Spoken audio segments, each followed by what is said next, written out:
Witajcie moi roztomili. Jako kandydat do Senatu Rzeczypospolitej Polskiej z okręgu 74, czyli również ze Świętochłowic, chciałbym powiedzieć jedno.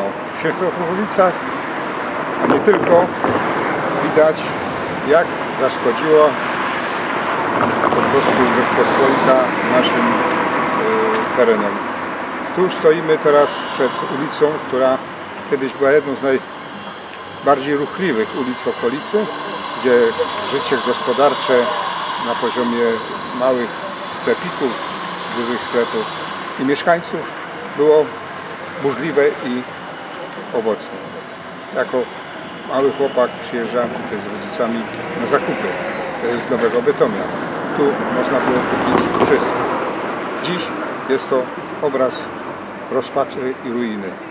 To na skutek po prostu działań władz Rzeczypospolitej Polskiej, które doprowadziły do tego, iż dzielnica najbardziej polska przed I wojną światową i w czasie wojen hybrydowych na Śląsku uległa zagładzie. Zagładzie totalnej, takiej, jakiej można wszystko do najczarniejszych stan wymarzyć. Jest szansa na to, aby poprzez politykę państwa, poprzez spraw na szczeblu międzynarodowym, bo polsko-niemieckim, można byłoby przywrócić tym budynkom ich dawną funkcję, dawny wygląd.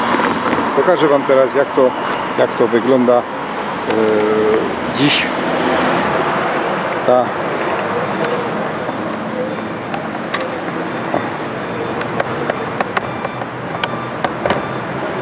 Dziś to jest obraz nędzy i rozpaczy.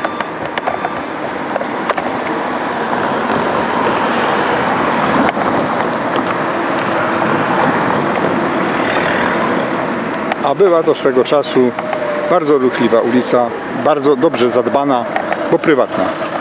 Dziś jest strasznie. Pokażę Wam, jak wyglądają budynki, które jak to może wyglądać.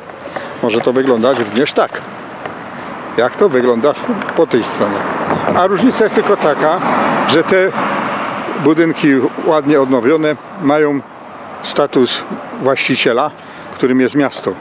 Natomiast to, co widzieliście przed chwilą, to niestety są pozostałości po budynkach prywatnych, których własność jest nieokreślona i trzeba by to było pozałatwiać. A tego władze miasta nie są w stanie zrobić. To można tylko zrobić na szczeblu kraju.